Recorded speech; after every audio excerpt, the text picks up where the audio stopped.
I'm live again, woohoo! So today, as you can see by the title, we are talking about how Jonathan Kuminga and Moses Moody are X Factors for the Golden State Warriors. So, if you watch this page, you already know what I'm about to say. I am a fan of Jonathan Kuminga. However, this live stream that I'm going to talk about them being X Factors is going to be as unbiased as possible. And I also am a fan of Moses Moody. I really like his game. I liked him coming out of that draft. I actually thought when that draft was happening that the Spurs should take him. And I thought they might have taken him because I felt like Moses Moody was a perfect fit for what the Spurs, were doing and what they do in general and how they develop players. So I was like, oh, Moses Moody will be perfect with the Spurs, and that'll be a steal for them. And then the Warriors got him. I'm like, okay, well, that's still a steal because the Warriors are really good at developing talent as well. So whoever got Moses Moody, I thought would be a steal because he had a lot of potential and a lot of upside. And although his playing time hasn't always been consistent with the Warriors, every time he plays, he is such a smart player. He makes the right plays at the right time. He doesn't make mistakes. And I don't know if you've been watching preseason or not, but especially like this game they're playing right now. I was, watching this game, obviously, and now it's the fourth quarter. The game's almost over at this point. But especially in this game, Moses Moody started. He was so aggressive, looking for a shot, going to the basket. Like, you could tell he has been working on his game and he wants to play really bad. So, I am very impressed with how Moses Moody has been playing in this preseason. Again, he was playing well last year. So, I'm not surprised that he's playing even better right now. But it just shows how hard he is working because he is really earning his minutes. You want to talk about someone earning minutes? He is earning his minutes. And I hope to see him have a consistent role this season. I think he will. I think with Clay gone, it gives him an opportunity, of course, to have a bigger role in consistent minutes. And because of his ability to play defense, and I'm not saying he's the best defender in the league or anything like that, but he makes really good defensive plays, and I think his defense is underrated. And as he gets, older and more experienced, his defense will get even better. So I am a fan of Moses Moody as well. But obviously, if you watch this page, I'm always talking about how much of a fan of Kuminga I am because I just think he has all-star potential, perennial all-star written all over him. And I think it's just inevitable, as long as he keeps working on his game, that he will get to that point. And we saw last year he took a huge step forward. He was a candidate technically for most improved, but because he didn't meet the game requirement, because, the new rule that they put in is you need to play 65 games. And while Kuminga played more than 65 games, he had one of the stipulations of the rule is that he had to play over 20 minutes in 65 of the games. I believe that's what the rule is. And he was just short by a few games because obviously, to start the season, if I remember correctly, he wasn't always playing 20 minutes. You know what I mean? So even though he made the game requirement, he didn't meet the minutes requirement, which is crazy because he was a candidate. I still think Tyrese Maxey would have won, but he could have finished second easily. Easily, he could have finished second. So with all that being said, Jonathan Kuminga took a huge step forward last year. And similar to how Moses Moody, could benefit from Clay leaving because it gives him an opportunity for a bigger role and more touches and all that stuff, this same can be said about Jonathan Kuminga because although, unlike Moses Moody, he did get pretty consistent playing time, especially when Draymond went out. And that's really when he started to blossom because he had so many minutes. And then obviously Draymond came back and he still was, consistently in the rotation. But like I said, even though Kuminga was having consistent minutes, he could still benefit because Clay is someone who we know is one of the greatest shooters of all time. He still averaged maybe 17 or 18 last season, something close to 20. And if you're going to average 20, you're going to take a decent amount of shots. So I'm not saying Klay was wrong for taking any of those shots. Of course, he deserved the shots he was getting. I'm just saying it just means there's more shots to go around because Klay was, a big part of their offense.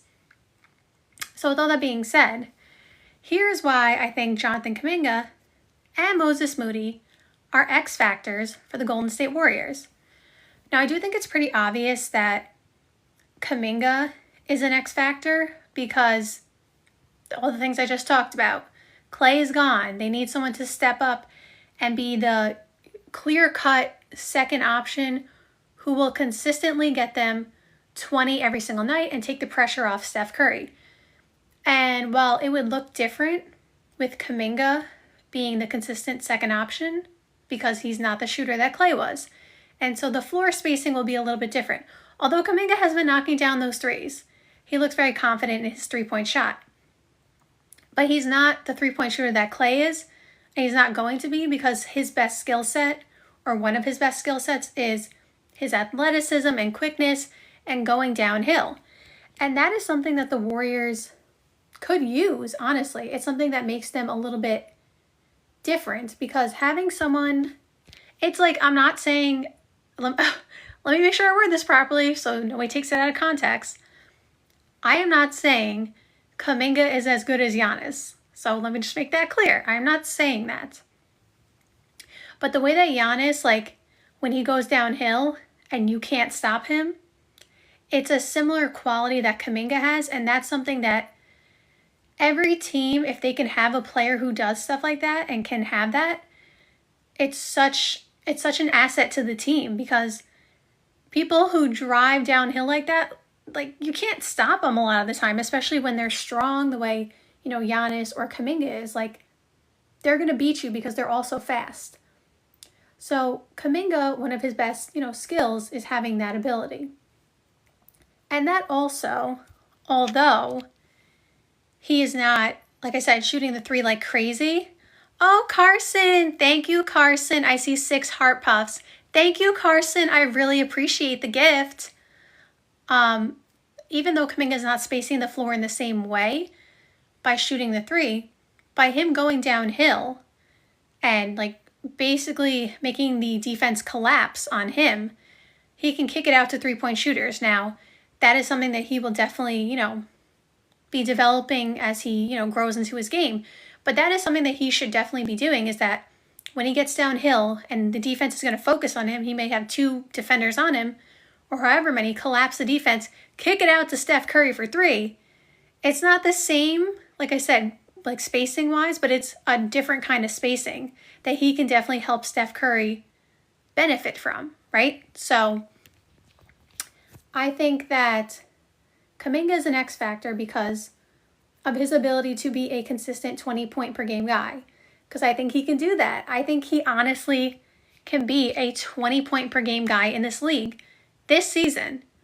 The ceiling, if you watch this page, and I'm a fan, so I think the ceiling for Kuminga could be 25 plus per game every year, perennial all-star. That is how good I think he can be. But this season, I think there's no reason as to why he can't be a consistent 20-point-per-game scorer for the Warriors and be playing at a somewhat of an all-star level, if not an all-star level. And obviously one of the things that, he has been, working on, at least they've been, saying that he needs to work on, was his rebounding. That was a focal point. And so I would expect his rebounding to be even better. He is a pretty good passer. I think his passing is a bit underrated. It's just that he doesn't, obviously, they don't run stuff through him as the points, the way they do Draymond. So you don't see it as much. But a couple years ago, there were some times where he was kind of running point and he was making some passes. It was really nice. Someone said, it's cool to have this much knowledge. Thank you. I appreciate that. I really appreciate that. So while Kuminga obviously is not going to be the point forward the way Draymond is, he does have that ability as well. So I think you should definitely, like I said, collapsing in the paint, collapsing the defense on him, and then kicking it out to three-point shooters. Buddy Hield, who is out there. So that will also help them with the spacing because they did pick up Buddy Hield. I don't know if you've noticed in preseason, but not only have they been shooting a lot of threes, they are making them at a high clip. Now, it's preseason, so of course, like, the defense is not the same as it will be in the regular season. So, do I expect the Warriors, like, for example, in the first quarter or the first half, I think it was the first quarter, they went like 8 for 11 from 3. So do I necessarily expect that percentage during the regular season? Not necessarily, but they definitely can be a high volume and high percentage three-point shooting team, for sure. Because you got Buddy Hield, you got Steph Curry. De'Anthony Melton is a more than capable three-point shooter. Moses Moody, which we're going to talk about in a second, a very, like, capable and good three-point shooter. And Brandon Pajemski, like he can be a very good three-point shooter as well. So they definitely do have shooting on the team. I do expect them to shoot a lot of them. And shout out to Draymond because he's been making his threes in preseason as well. So with all that being said, Kuminga is the one of the X factors because of everything I said. His ability to just be that guy to Steph Curry, the second option, clear second option, and just sometimes be in takeover mode and like take over when Steph doesn't have it that night and he can just get it done. So I expect Kuminga to do that because I really do have high expectations for him, I guess. I think he could be that good. So Kuminga is definitely an X factor. But I feel like nobody talks enough about Moses Moody. To open this live stream, I did, talk a little bit about Moses Moody and how I am also a fan of his and, some of my thoughts on him. But now we'll give more of a detailed analysis, if you want to say. Moses Moody is, and I did say this in the beginning as well, Moses Moody is one of the smartest players on the floor. Now, let me clarify that, I guess. Of course, LeBron's IQ is off the charts, crazy, like, it's insane, his IQ. Draymond's IQ, since we're talking about the Warriors, is off the charts, insane. So when I say one of the smartest, I am not saying he has more experience or that kind of stuff than LeBron or Draymond or some of the other players in the league. He is still young and reading the game the way that someone like a LeBron or Draymond can read it. I'm not saying he's at that level. When I say one of the smartest, I just mean like he doesn't make mistakes when he's on the floor. This is what I'm saying. He doesn't make mistakes. He always is at the right place at the right time on defense, on offense. He knows where he needs to be. And I know that sounds like obvious because if you're a basketball player, an NBA player, you should know where you're going, right? But it's easier said than done because all the players in the league are so skilled and there's so many things being thrown at you every second on the court, up and down, offense and defense. You can't relax. And so because everybody in the league basically can shoot now and can space the floor, but they can also pull up from the mid-range even though it's not popular, or they can dunk on you because they're athletic. So the fact that there are so many skill sets for so many players, it's not easy playing defense. And so with that being said, Moses Moody has always, to me at least, this is just my opinion, every time I watch him play, I'm like, he knows exactly where he needs to be. And it can be hard, like I said, to play defense with a league where everybody is so good now. And I'm not saying people weren't good before. That's not what I'm saying. I'm just saying, like I said, the shooting, the three-point shooting is hard enough to guard as it is. So, again, don't take what I said out of context. I know there's a lot of quotes about that, about, previous generations. I'm not saying the players before them were not good. Of course, there were so many talented players, you know, in the last decade, 20 years, 30 years. And, you know, those guys helped shape the NBA. Not to go off topic for a second, but, you know, those guys helped shape the NBA. You got the Magic and Bird, of course. Like, they are crucial to the NBA, like, for what it is today. But even players before them were crucial to what the NBA is today. And even players who weren't as big of stars as them, everybody played a part in what the NBA is today. So I'm just saying that. Not that I had to, you know, give that little soliloquy, but I'm just saying because I do think it's important to give the previous generations, you know, of basketball their respect as well. Because while some of them may not have, like, the three-point shooting is an obvious comparison. Some of those guys back in the day didn't have the same three-point shot that a lot of these guys have today. Some of them were good shooters, but some of them weren't because it wasn't a focal point, right? They only introduced the three-point line in, what year was that? 1970 something? I forgot what year they introduced the three-point line. But, like, it wasn't always there. And it wasn't always used the way it is today. And so players weren't maybe necessarily, and I wasn't there, but they weren't necessarily practicing their three-point shot the same way the players are today because it is literally one of the biggest parts of the game at this point. So with all that being said, like, the skill sets may have been different, but that doesn't mean that they weren't talented or skilled in their own way, right? There were things that they did better that maybe some players today don't do as well, right? So that's just my point on that. I just wanted to say that. But back to Moses Moody. Moses Moody, like I said, someone said they also eliminated hand checking at the three-point line. There was so much physicality out there.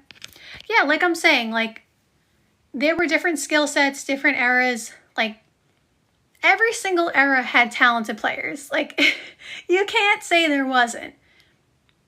My point is that every era had different, like, things that they focused on.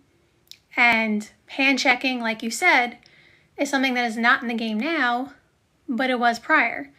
And so it makes everything different. Like, let's just give another example.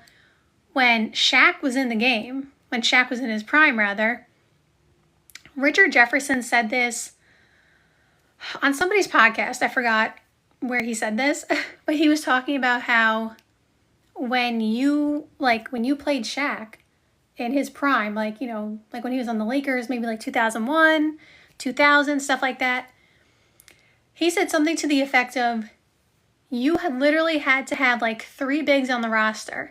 Not even like necessarily centers who you would play in any other circumstance or that they really wouldn't get that many minutes. He said you literally had to have them on the roster, and I'm paraphrasing here, just to foul Shaq. Just for fouls, because you literally couldn't get your starting center on Shaq the whole time, let's say, because he would foul out. Like, that's crazy. And so, like, depending on who's dominating at the time also depends on the roster construction. So anyway, that was just a tangent, but we'll get back to Moses Moody. Moses Moody, and I don't remember the last thing I was saying, but Moses Moody can shoot the 3. Moses Moody has a handle. Like, Moses Moody can play defense. Moses Moody is a quality player all around. He is someone who, like I said, I believe is also an X factor for the Warriors. Not in the same way that Kuminga is. I don't expect Moses Moody to get 20 points per game or to average 20 points per game this season. I don't know if he's going to necessarily get the touches to even do that. So it's not that Moses Moody needs to average 20, right? But Moses Moody can easily, in my opinion, be like an all-around guy. So I don't want to give specific numbers because I feel like the numbers won't tell the story for him. That is what I'm saying. Like, his numbers maybe, let's just say, like 8 points, 4 rebounds, 3 assists, like something like that. And you may look at his numbers and be like, they're okay. They're not great, but what's his 3-point percentage? Is it 40%? That's good. Let's look at his plus minus, even though people don't love plus minus. Is his plus minus positive? Okay, let's see that. Let's look at the, like, something that wouldn't show up on the box score. His deflections. That's not going to be on the box score, but how many deflections did he get? How many times did he rotate when his teammate got lost on defense? How many times did Moses Moody come for a double team and help create a turnover? But he didn't get the credit for the turnover because he didn't steal the ball. So this is what I mean. Moses Moody is someone who is going to do so many good things on the court. And it's an X factor because you need players like that to do those kind of things. I don't want to compare him to Andre Iguodala because Andre Iguodala is one of my favorite players of all time. I love Andre Iguodala. Like, he is just one of my favorites. So, and he had such a big impact on the Warriors dynasty. And although his numbers were not anything super crazy, but like his impact doesn't like even get talked about enough. So I don't want to compare Moses Moody to Andre Iguodala because Andre Iguodala earned the right to not be compared to anybody for what he did for that Warriors dynasty. But I'm just saying, like, he could have some of those Andre Iguodala effects, like on defense. Like I said, maybe coming for coming for a double team and not getting credit for the turnover and the steal because his teammate, whoever it was, stole the ball, but he made the smart play, like things that Andre Iguodala would do. So again, I'm not trying to compare them because I know the importance of Iguodala, but Moses Moody, I think is going to have a key effect, or that doesn't even make sense, is going to have a big effect on the Warriors if he's getting consistent playing time. I think he could really help them out. And he is someone who is also young, so he has fresh legs, as they like to say. Everybody in the NBA is in shape, of course. Like, they all can play and they all can, run up and down the court. But when you're younger, someone like Moses Moody's age, it is a bit easier. That just happens with age. So I do expect Kuminga and Moses Moody to be X factors for the Warriors this year. I don't know how many people are high on the Warriors. I have seen a lot of negative comments on them in general. And that's to be expected because obviously losing Clay, and they didn't bring in like a Giannis. Obviously Giannis is not available right now, but another big name for people to be like, whoa, they are going to be top of the West, right? But again, I don't want to say I'm the only person high on the Warriors because that would just be not correct. I'm sure there's other people out there. But I feel like I'm in a small category of people who are high on the Warriors because I have them as my 4 seed, for the rankings, for the standings at the end of the year. They could go even higher, but I'm going to leave them at 4 because I do feel like OKC, it's their number 1 seed to lose. I feel like OKC should be the number 1 seed, and then I gave the Timberwolves the benefit of the doubt, I guess, if you want to say. They still have McDaniels and Naz Reid and Anthony Edwards, so they should still be, good for what they are. And I love the DiVincenzo pickup. And then I also gave Memphis the benefit of the doubt just because every time they come back from a rough patch, they're just really good. And Ja Morant should still be an all-star level player. So I put those 3 teams ahead of them. So there is a scenario, obviously, where the Warriors can be higher. But I think 4 is a good spot. But even 4, to a lot of people, is way too high. I just really, really like the moves they made this offseason. I feel like their bench is deep. Kyle Anderson, DeAnthony Melton, and Buddy Hield can play. Not just, they can play in the NBA. all three of those guys have been consistent rotational players and starters on teams they've been on. And they fit what the Warriors like to do. Plus you have Kuminga, who I said should be at an all-star level. And then obviously Steph, he still should be really good, of course. Draymond, he'll do his thing. And then Andrew Wiggins should have a bounce back year. Like, I expect Andrew Wiggins to have a better year than he did last year. And I forgot to mention, but obviously Jonathan Kuminga, Moses Moody, we just talked about X factors. And that's just that. Like, then you have Kevon Looney, who is, I don't want to say Mr. Consistency, but like, he's there every night. You always know what you're going to get out of him. He's going to do the right things as well. And Brandon Pajemski, like we talked about earlier, like, he should be taking a step forward. So I feel like while they may not have the star power necessarily that they've had in years past, I feel like sometimes, especially with this new wave in the NBA, sometimes depth can be more valuable to win